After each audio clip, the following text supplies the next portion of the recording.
Olá, arteiros! Eu sou Felipe Defol. Eu sou o Jamil Alves. E esse é o canal Boteco das Artes.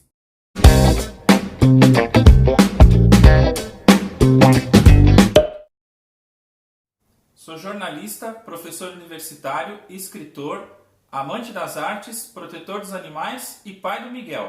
E hoje eu trouxe o Jamil porque ele tem uma tese de doutorado muito legal que fala sobre como o público LGBT é representado nos documentários brasileiros. E por que LGBT? O Jamil estava me explicando. Ele não trabalhou a sigla QIA+, etc., para dar esse foco, né? Para dar essa enxugada. Por enquanto o trabalho está em desenvolvimento e os dados que eu tenho pesquisado têm me levado mais para o T da sigla. Então o foco por enquanto são os travestis, as travestis, né, melhor dizendo, e transexuais. Então já vou pedir para vocês, antes de começar o vídeo, já deixa seu like aqui embaixo. Se for novo por aqui, se inscreve no canal e deixa nos comentários o que tá achando da entrevista. Estou estudando como são representados, né, como é representado o público LGBT no documentário brasileiro.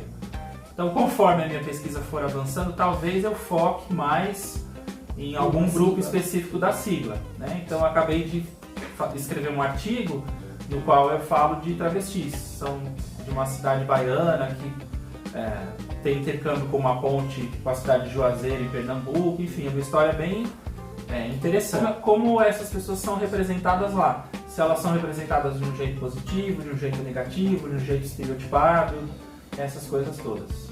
E o que você já teve de conclusão, se é que já pôde chegar em alguma com tão pouco tempo de pesquisa? O que eu cheguei de conclusão até agora é que, na maioria das vezes, quando se trata da questão da homossexualidade, já existe uma aceitação maior.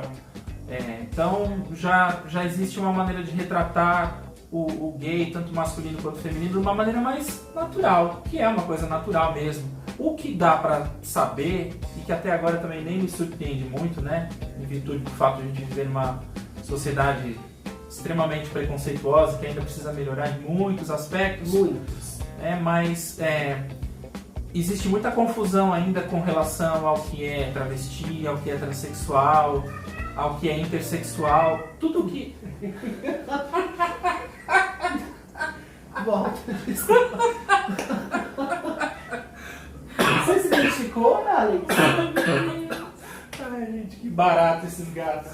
O que dá pra perceber é que existe ainda uma confusão muito grande com relação a tudo que não seja uma sexualidade heteronormativa, exatamente, e com relação a questões de gênero, o que não é o cisgênero, né? Aquela coisa binária do homem e da mulher. Acho que é legal a gente explicar o que é cada um, muito resumidamente, para quem está assistindo e não souber, já fica sabendo agora. Então assim, a primeira coisa que é interessante de diferenciar é que sexualidade é uma coisa e gênero é outra, né? Então sexualidade é como você deseja o outro, por quem você sente atração. E o gênero é como você se percebe no mundo, como homem, mulher ou como travesti, como transexual, enfim. Como a gênero, tem vários também. Exatamente. Então, o que é bacana e que tem aparecido nos documentários e em outros produtos audiovisuais de uma maneira geral, é que já é demonstrada essa gama de possibilidades, digamos assim, né? Então, já não tem mais aquele binarismo, ou é homem ou é mulher, né? Eu li inclusive uma pesquisa um tempo atrás que afirmava que existem mais de 70 gêneros. Então a gente se limitar a homem e mulher é muito pouco. É muito pouco e é baseado apenas na questão biológica, né? Mas o homem não é só um ser biológico, né? O homem é um ser social, é um ser psicológico. Então são desdobramentos enormes, né? E cada vez que a gente percebe também que existem perseguições a grupos, as perseguições elas são sempre um recorte parcial de alguma coisa. Existe um grupo dominante que quer manter o status quo e quem está fora daquilo que é estabelecido naquele momento histórico e geográfico como o padrão a ser seguido é alguém que vai ser alijado de um processo. A famosa Janinha. Exatamente. É uma boa comparação essa. Então se a gente pega lá a Segunda Guerra Mundial, o Holocausto, né? O Holocausto é um grande referencial assim quando a gente fala de perseguições, dessas coisas por motivos óbvios, né? Por questões históricas óbvias. Mas mesmo a dinâmica dos grupos perseguidos muda. Porque a gente costuma achar, tais grupos foram perseguidos durante o regime nazista, durante a Segunda Guerra Mundial. Mas a dinâmica como isso acontece é muito diferente. Então, um dos grupos que foi perseguido foi o grupo dos homossexuais. E por que eles foram perseguidos? Primeiro, quando começou todo o movimento nazista, havia uma percepção de que os gays não seriam perseguidos, porque um dos grandes oficiais, praticamente braço direito de Hitler, era gay, assumidamente gay. Será que a gente pode fazer um link com hoje em dia? Talvez. Eu diria que talvez sim, um talvez assim, mais propenso pro sim que pro não. Mais propenso pro sim do que pro não. Mas vou deixar, reflete aí. Né? Então fica essa questão aí pro nosso público pensar. Mas o que aconteceu? Depois desse oficial, Ernest Röhm, eu não sei alemão, tá, gente? Vocês vão me desculpar, porque meu alemão, eu não vou nem dizer que é ruim, porque ele é inexistente.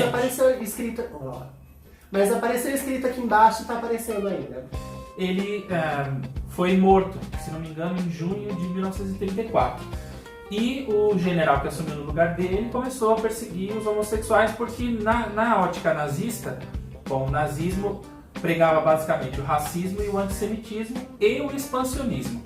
Então, onde entrou a perseguição aos grupos homossexuais nessa dinâmica toda? Num regime expansionista, o homossexual é visto como alguém que não vai se reproduzir, então isso enfraqueceria, no longo prazo, isso enfraqueceria os ideais expansionistas do regime nazista. E é curioso que só os gays alemães foram perseguidos. Então, quando eles invadiram outros países, como a Polônia, por exemplo, os gays poloneses não foram perseguidos, porque naquela ótica distorcida, o gay tinha que ser perseguido simplesmente porque é alguém que não se reproduz, né, nas suas relações sexuais, eles não geram descendência. Então, isso fora da Alemanha seria algo bom para o regime nazista, mas dentro da Alemanha seria algo ruim, porque a ideia era de que houvesse o maior número possível de bebês alemães. Então é uma coisa muito maluca, né, se você for pensar. Então já é uma dinâmica diferente da perseguição racial aos negros ou da perseguição aos judeus, né? Porque quando a gente fala de Segunda Guerra, a gente pensa muito no antissemitismo. E lógico, faz todo sentido pensar. Então as dinâmicas são muito diferentes. Então o que o doutorado está me mostrando é que a gente costuma olhar para as coisas com um olhar muito raso, muito homogeneizador. Mas mesmo dentro dessas coisas todas que acontecem, tem muitas particularidades, muitas peculiaridades. Então, um efeito pós-regime nazista, pós-Segunda Guerra, né? Os judeus acabam fundando, alguns anos depois, o Estado de Israel, e a gente vira e mexe, vê na imprensa toda essa questão aí, como é delicada. Então, é um grupo que ganha destaque, né? Quando se fala de Segunda Guerra Mundial, de Holocausto, de regime nazista, é um grupo que ganha muito destaque, merecido destaque, né? Não estou dizendo que não seja, é realmente um destaque muito, muito merecido. Mas no caso dos gays, quando os que sobreviveram aos campos de concentração, eles voltam para suas casas, como eles conseguiam se proteger? No anonimato. Então é um grupo que sai de cena. Alguns vão embora da Alemanha, os que ficam anônimos, eles tentam esconder por que motivos eles foram internados em um campo de concentração. Então é um grupo que foi silenciado, né? Então mesmo dentro de toda essa monstruosidade que foi a Segunda Guerra Mundial, o regime nazista, os efeitos que isso tem em cada grupo perseguido é muito diferente. Então é uma dinâmica interessante de ser percebida, de ser destrinchada, é bem legal. Então eu acho que nesse sentido o estudo, para mim, está fazendo esse papel assim, de abrir cada vez mais a cabeça. Que acho que é para isso que se estuda, né? Exatamente. A função primordial é abrir a cabeça, se despir de preconceitos, entender o que acontece. Conhecer o novo, né? Conhecer o novo, entender as realidades ali. Entender o passado para saber de onde a gente veio, para entender o que a gente vive agora e para tentar projetar para onde a gente vai. Que a gente vai colher. Não repetir as burradas do passado, né? Que não está sendo bem assim, né?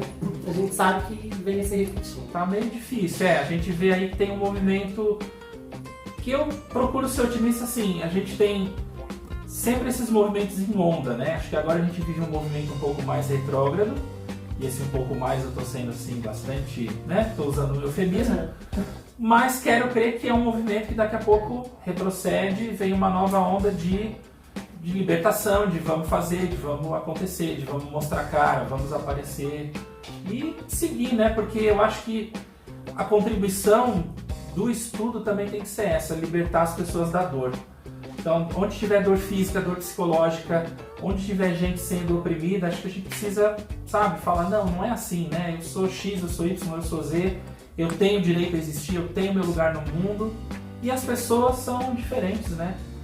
Ninguém é igual a ninguém, então o mundo é grande, tem lugar para todo mundo, né? Acho que é por aí que a coisa vai. Jamil, obrigado, querido, por Eu ter que agradeço, vindo. muito obrigado por me convidar para esse canal tão bacana. Aliás, vai voltar, porque a gente vai gravar um Responde ou Bebe agora sobre literatura hispano-americana. Aproveita e segue o Jamil nas redes sociais dele, estão aparecendo aqui. Um beijo e até o próximo vídeo.